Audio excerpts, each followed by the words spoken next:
Angel Reese just made one of the boldest threats in WNBA history: pay me more or I'll boycott the league. The only issue? Her performance just a few days later was a masterclass in missed shots. Some might even call it a bricklaying clinic. It's like a greatest hits collection of missed layups. I can't even believe this is real. I just stumbled across of it. There's 2 different videos now floating around out there, and it's unbelievable. While calling for superstar money on her podcast, Reese went 5 for 13 in her next standout game, with one shot even hitting the bottom of the backboard. The timing couldn't have been worse or funnier, depending on which side of this comedy you're on. Let's break it down. Like, yeah, they don't give us, if y'all don't give us what we want, like, we sit out. That's a possibility. I guarantee you, the intelligent folks, and there are plenty in the WNBA, are saying, will you two, it's just shut up. Sit out. Girl, y'all benefited from everything. Y'all youngins benefited from NIL. What does that mean? We deserve. Have you ever wondered what would happen if a WNBA player threatened to shut down the entire league? Well, Angel Reese just did that on a recent episode of her podcast, See Unapologetically. Sitting down with fellow player Dia Carrington, Reese dropped what could be the most audacious ultimatum in WNBA history. She didn't just suggest changes to the league's pay structure, she threatened to take her ball and go home if her demands weren't met. Of how y'all have selective hearing. I said I'm hearing if they don't give us what we want, we sitting out, and that's the truth. Good. This is the same person that literally said she didn't know what her WNBA salary was, and that it didn't even cover her rent. Let's talk numbers for a second.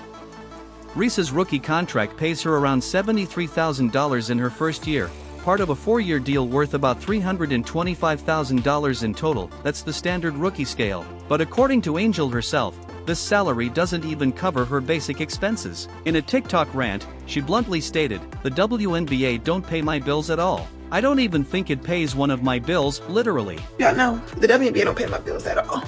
I don't even think that pays one of my bills. I'm gonna do the math real quick. It might cover that. Yeah, it definitely covers that. What is I don't even know my salary. The financial disconnect becomes even more apparent when you factor in Reese's revelation about her $8,000 monthly rent, $96,000 a year just on housing. That means her entire WNBA salary wouldn't even cover her apartment for a full year. While it's likely she earns more from endorsement deals to support her lifestyle, this kind of tone-deaf attitude isn't exactly winning her fans. No, my rent is more than that. It's $8,000. I'm living beyond my means. What makes this situation especially fascinating is that instead of backing down after her podcast comments gained attention, Reese doubled down. She took to social media to reinforce her boycott threat, making it clear that this wasn't just podcast banter. She's genuinely prepared to sit out if her financial demands aren't met. He just threatened a lockout. If y'all don't give us what we want, we sitting out. This is why sometimes you probably should have somebody look over a podcast. She's threatening to go on strike. I actually understand it's the way negotiations work in the CBA. No. Here's where Reese's argument starts to unravel. She expressed frustration about future rookies potentially earning more than her, specifically players like Juju Watkins, who will join the league in 2026 or 2027. The ones coming in this year will still be on the rookie contract, but the ones the year after are probably going to be making more than us. This complaint reveals a fundamental misunderstanding of how WNBA contracts actually work. And not this year, but next year. Yeah. The ones coming this year will still be on the rookie contract again. Mm-hmm. The ones that the year after, they gonna get more. They probably gonna be making more than us. Well, they are. They are. Like, yeah. I've been in the meetings. They are. The reality is simple, but it seems lost on Reese. She signed a standard rookie scale contract that locks her in for 4 years, until 2027. That's how collective bargaining agreements work in professional sports. Even if the WNBA negotiates a new CBA that increases rookie salaries, Reese would still be bound by the terms of her existing contract. Her boycott threat essentially asks the league to tear up a legally binding agreement just because she's unhappy with it now and envious of the new rookies under the potential new CBA. I'm an NBA owner. I didn't get rich by wasting a couple million on something that has no chance of making money. These two, sit out. Sit out. See what happens. Now, I would miss watching the Fever. I would miss watching Caitlin Clark, but I wouldn't miss anything else. This disconnect becomes even more problematic when you consider the WNBA's financial reality. Despite record viewership and attendance last season, the league still lost around $40 million. The economic foundation just isn't strong enough to support the kind of mid-contract renegotiation that Reese seems to be demanding. $50 million. You know who would clap for you all sitting out? The NBA. So they don't have to subsidize your dumbasses to the tune of $40 to $50 million a year. When you make demands this bold, you'd better have the performance to back them up. This raises an important question. Does Angel Reese's on-court production justify the special treatment she's asking for? Treatment no other player in the league receives? Should someone shooting 39% from the field and posting the worst shooting percentage within 5 feet of the basket be an exception to the contractual rules that apply to everyone else? As a club has not been a three-pointer. Gray's turnaround, no good. Final third in the league in three-point field goals. Reese looks to stick with it, has it back. Angel Reese, no. As if the basketball universe wanted to respond directly to Angel's ultimatum, her very next game turned into what can only be described as a layup clinic, not the kind anyone would pay to attend. Just days after making her bold salary demands, Angel Reese stepped onto the court against Aaliyah Boston's Vinyl Basketball Club. What happened next quickly became internet gold for all the wrong reasons. Last night, once again, had one of the worst shooting games in the history of planet Earth. For what's supposed to be a big? I mean, what in the hell is going on here? I understand her team won. I get it. 5 of 13 from the field. 13 rebounds, 5 offensive rebounds. Let's talk about that 5-4-13 shooting performance. In basketball, making layups is pretty much a given for professional players. It's basketball 101. But Angel seemed to forget the basics at the worst possible moment. The most jaw-dropping moment came when one of her layup attempts somehow hit the bottom of the backboard, not the rim, not the net, but the bottom of the backboard. That's the kind of shot you'd expect from someone who's never picked up a basketball, not from someone claiming they deserve a bigger paycheck. This is the same player that just came out and said, if they don't pay them the bag in the WNBA, we sitting out. Quote, we sitting out. What?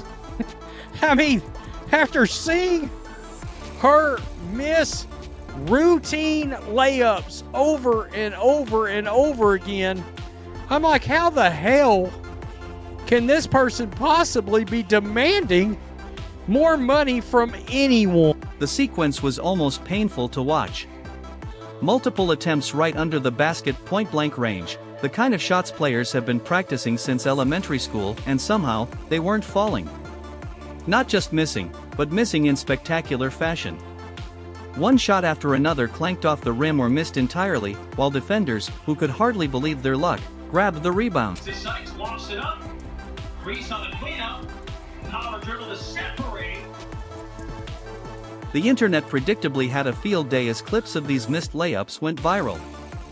Fans flooded the comments with sarcasm, repeatedly posting things like, "Pay her please" and "Give her the max" under videos of her bricks. Others didn't hold back, calling Reese a bricklayer and questioning her offensive skills with comments like, "She's so overrated and Reese is the only one I've seen make a layup look hard." Guys, how many times have I said she shouldn't be practicing no jumpers from nowhere. I mean, she ought to be just layup after layup after layup. Because let's be real, a lot of the heat she takes is because of this. And it's because it's not to be believed. Some sharp-eyed fans even pointed out that Reese managed to grab 2 offensive rebounds on multiple possessions where she missed her layups. This led to speculation that she might have been intentionally missing shots to inflate her rebounding stats. Talk about a conspiracy theory that actually makes you stop and think. What you want about Angel Reese. You can't tell me she isn't the star of every show every time she's on the court. I can't even hate on this. She's Larry, Moe, and Curly all at once. The Three Stooges. I mean, wow. Come on. I think the worst part is Lisa Leslie risked her legacy and credibility coaching her with no visible improvement so far anyways. Good God. Laugh out loud. But she gets rebounds She's threatening. The timing couldn't have been worse. Imagine walking into your boss's office demanding a raise, only to immediately fail at the most basic part of your job. That's essentially what happened here. The disconnect between Reese's salary demands and her actual performance became impossible to ignore. What's wild is that some players can struggle with shooting but still bring value in other ways: elite defense, playmaking, leadership, but when you're missing point-blank layups that hit the bottom of the backboard, it's hard to make a case that you're being underpaid. Isn't she shooting like 35% from the field? Can somebody tell me who in the world watches a 35% shooter from the paint that is basically grabbing her own rebounds from... Basketball performances speak for themselves, but TV ratings speak even louder. Angel Reese keeps talking about her value to women's basketball, but when viewership drops from over 300,000 to below 100,000, maybe it's time to focus on perfecting those layups before demanding a bigger paycheck.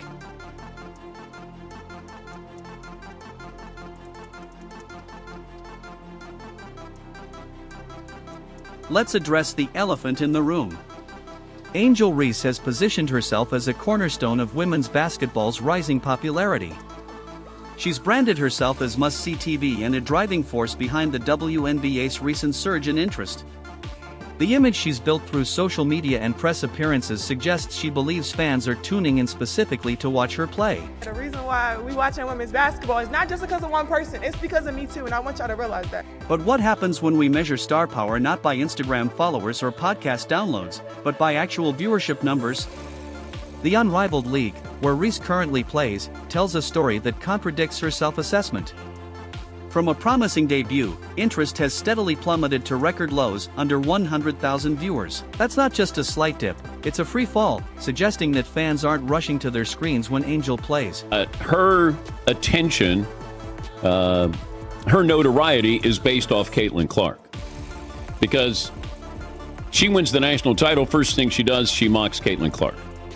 And then she doesn't even celebrate with her teammates. So she's made it personal with Caitlin Clark. Then she's...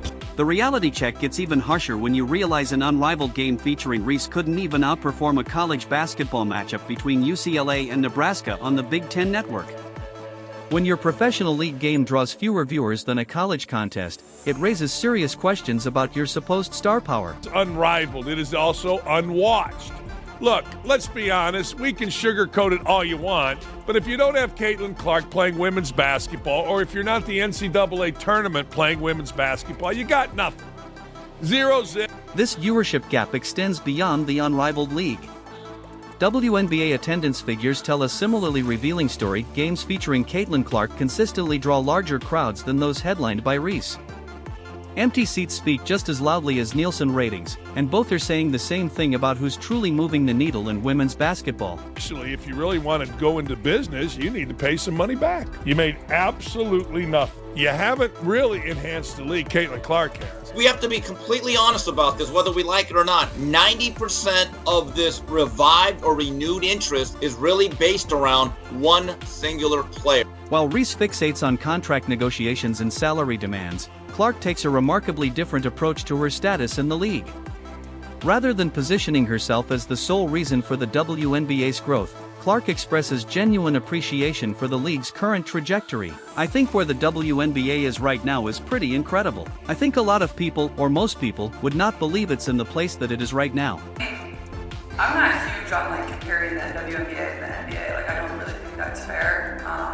Obviously, I think where the WNBA is right now is pretty incredible. I think a lot of people, or most people, would not believe it's in the place that it is right now. So I think when people always ask me this question, where I think it'll be in 5 years, is it's hard for me to answer because people didn't even think we'd be right here, right now. And I think really sky's the limit. I think when you see, our TV numbers when we're on, national television, we're averaging over 1 million viewers or whatever it is. The All-Star game, I think, was over 4 million viewers. It's just really great numbers. So the more opportunities we're given, I think the more it's going to shine and get better and better. I think also the talent level in college is continuing to get a lot better, and as those players come into the league, and it's going to continue to improve. We're adding 2 new teams next year, and then probably another team year after that. Some more games. Yeah, more games, which I think will be good. It will lengthen the season. Notice the difference. While one player issues ultimatums, the other expresses gratitude. While one threatens boycotts, the other focuses on improvement. Clark isn't resting on her laurels or demanding recognition, she's reportedly dedicating her offseason to physical transformation and preparing for her sophomore season. She's putting in the work to elevate her game rather than elevating her demands. This contrast in approaches reveals two vastly different understandings of professional sports. One player believes her value comes from perceived star power and should be compensated accordingly, regardless of performance.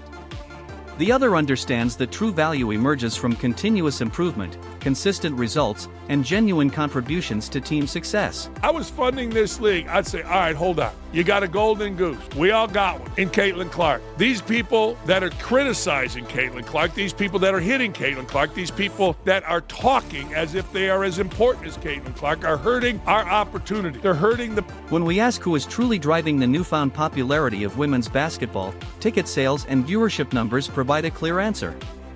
The data doesn't support Reese's self-assessment as a viewership magnet. Instead, it points to Caitlin Clark as the player who consistently brings fans to arenas and viewers to broadcasts.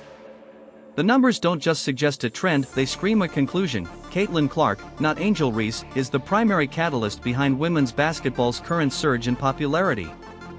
This isn't opinion or preference, it's what the viewership data and attendance figures consistently demonstrate across multiple metrics and platforms. Continue to use my voice to speak for what we want and deserve as a league. Thank you. No, that's not what you did. You said me, I. They're going to get more than us. I deserve more, blah, blah, blah. The true story of women's basketball growth is staring us in the face through cold, hard numbers.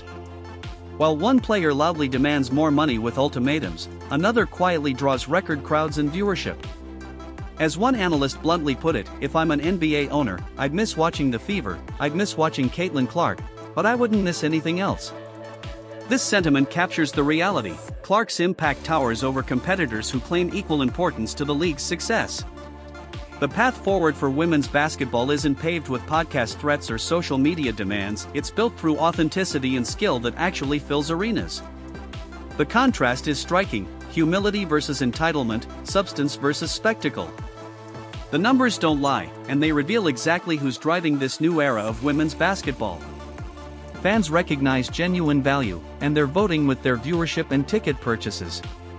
Do you think Reese will ever change? Let us know in the comments, like, subscribe, and turn on all notifications so you never miss out. Click the video on the screen, and we'll see you in the next one.